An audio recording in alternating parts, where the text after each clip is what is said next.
안녕하세요. 나무아카데미입니다. 저희는 내신 및 모의고사 대비 다양한 국어학습 자료를 제공하는 문제은행 사이트입니다. 오늘은 고1 공통국어 2 미래엔 2단원의 논증하는 글쓰기를 한번 살펴보도록 하겠습니다.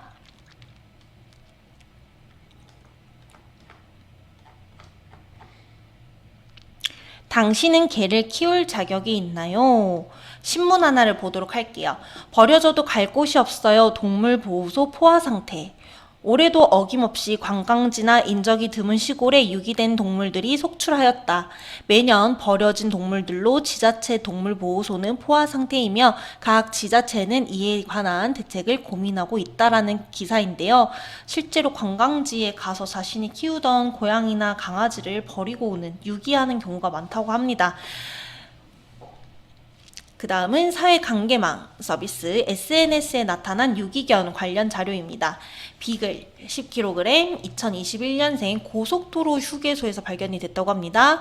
땡땡 동물보호소에서 보호 중인 상태고, 다음으로는 유기견 발생 현황을 소개하고 있는 막대 그래프로 소개하고 있는 농림축산검역본부 공공기관의 매체가 되겠고요. 소민이는 해마다 왜 이렇게 많은 유기견이 발생하는 걸까? 개에 관한 지식과 책임감 없이 반려견을 키우는 것이 문제야 라고 하면서 해당 자료들을 보고 문제 상황을 인식하게 됩니다. 그리고 이러한 문제 상황의 원인이 책임감 없이 반려견을 키우는 태도라고 확인을 하고 논증하는 글을 쓰기 위한 계획을 세우게 되죠. 첫 번째로 여러분 계획하기 단계입니다. 저는 개인적으로 글쓰기 과정에서 계획하기 단계가 가장 중요한 것 같아요. 기초를 탄탄하게 다져야 그 위에 예쁜 것들이, 본론이 예쁘게 쌓이거든요. 유기견이 증가하는 사회적 문제에 관해 반려견 보호자 자격시험을 의무화하자라는 주장을 담아 글을 쓰겠어 라고 하면서 본인의 주장을 정하고 있고요. 계획하기 단계에서는 이런 식으로 자신의 주장을 정해야 됩니다. 그리고 또 무엇을 정해야 되냐면요.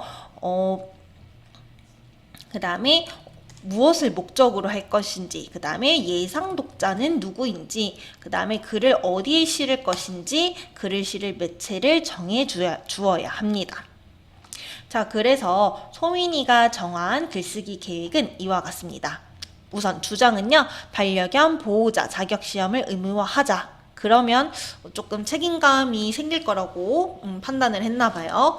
목적은요, 우리 지역 주민들에게 반려견 보호자 자격시험의 필요성을 알리는 것이고요. 예상 독자는 우리 지역 주민들이 되겠습니다. 매체는요, 사회관계망 서비스고요. 지역 주민들을 논리적으로 설득을 해야 되니까 효과적인 논증 방법을 사용해서 글을 써야겠다고 생각을 하고 있습니다.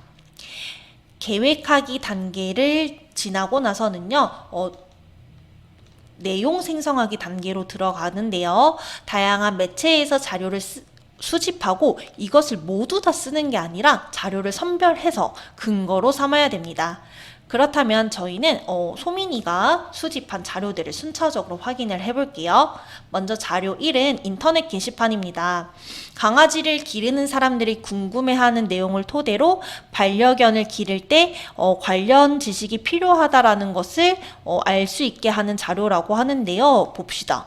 강아지가 집에서도 잘 노는데 매일 산책을 나가야 하나요? 여러분 매일 산책 가야 되죠. 그쵸?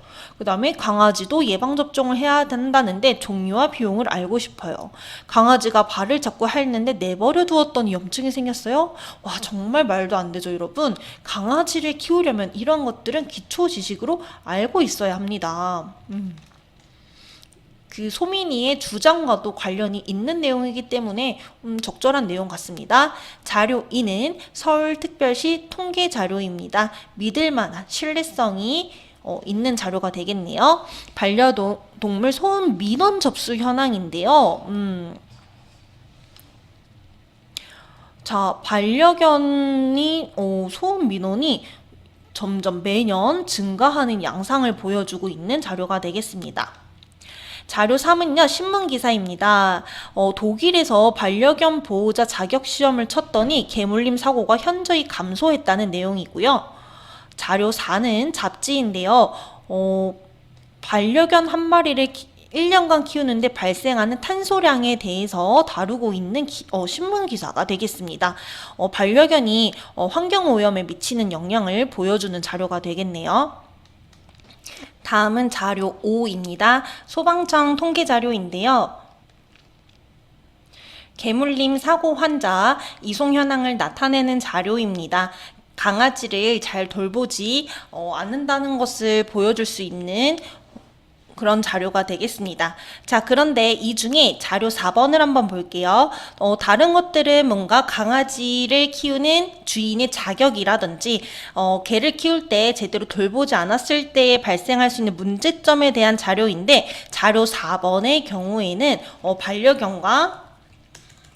반려견을 키우는 것과 그 다음에 환경오염의 연관성에 대해서 다루고 있는 자료가 되기 때문에 조금 주장이나 주제와 조금 맥락이 떨어지죠. 그렇기 때문에 소미딘도 자료 4를 사용하지 않겠다고 판단을 했고요. 배변 처리나 목줄 사용 등의 에티켓을 지키지 않아 공연을 이용하는 사람들이 불편을 느끼는 사례가 드러나는 자료를 대신 추가하기로 결정을 내렸습니다. 이렇게 근거까지 마련한 다음에는요, 바로 내용을 조직해야 되는데요. 주장, 이유, 근거에 따라서 논증의 구조를 세우고 글의 개요를 작성해야 합니다. 이렇게 기존의 큰 주장을 바탕으로 이유, 그리고 이 이유를 뒷받침할 수 있는 근거를 제시를 하고 있습니다. 자, 그리고 개요 쓰기입니다. 개요는요, 서론, 본론, 결론으로 이루어져 있는데요.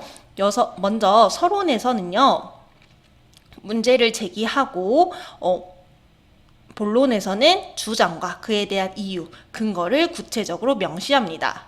그리고 결론에서는요, 주장을 다시 한번 당부하면서 글을 마무리하는 것이 적절하겠습니다. 그 다음은 표현하기입니다. 개요에 따라서 논증하는 글을 쓰고요. 고쳐쓰기 과정을 통해서 내용과 형식을 점검하여 내용을 고쳐 쓰는 것이 좋습니다. 예를 들어서 첫 번째 줄 같은 경우는 초롱초롱 동그란 눈에 까맣고 예쁜 코, 보들보들 윤기 나는 털 등 뭔가 감각적 심상을 사용한 문학적인 표현이 사용되었는데요. 타당한 주장과 근거를 들어서 이제 논증을 해야 하는 이러한 글에는 맞지 않는 표현이 되겠습니다. 삭제하는 것이 좋겠네요.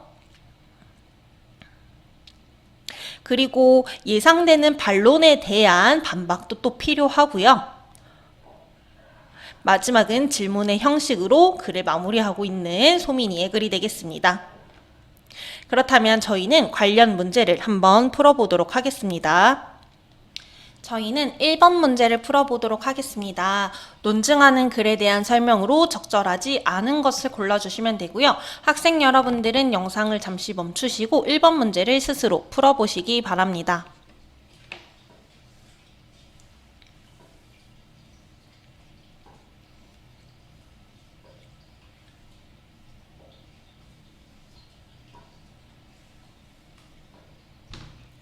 네, 문제를 잘 풀어보셨나요? 적절하지 않은 것은 바로 4번이 되겠습니다. 하나씩 살펴볼게요. 자신의 주장을 명확히 밝히고 주장이 옳다는 것을 증명하기 위해 논리적인 근거를 제시해야 합니다. 적절한 설명이고요. 2번, 언어 공동체의 작문 관습을 이해하고 사회문화적 맥락을 고려하여 글을 쓰는 태도가 요구됩니다. 3번, 초상권이나 개인정보를 침해하지 않고 타인의 저작물을 표절하지 않는 등 쓰기 윤리를 지켜야 하는 것도 당연하죠. 그리고 글의 마지막에는 출처를 밝히는 등의 표기도 필요해 보입니다. 4번이 틀린 이유는요, 근거를 바탕으로 주장을 뒷받침하는 주관적인 진술을 배제하고 객관적인 자료만을 밝히라는 말인데, 이렇게 봤을 때는 적절한 말인 것 같은데요, 여러분. 주장을 뒷받침하는 주관적인 진술이 바로 이유예요. 글쓴이의 주관적인 진술이 바로 이유입니다. 그리고 이 이유를 뒷받침하는 것이 바로 근거가 되는 거고요. 그렇기 때문에 이러한 진술을 배제한다라는 4번 선지는 적절하지 않은 선지가 되겠습니다. 5번, 다른 사람의 생각이나 자료를 함부로 베끼지 않는 것은 사회적 쓰기 윤리를 지켜 책임감 있게 글을 쓰는 태도가 맞습니다.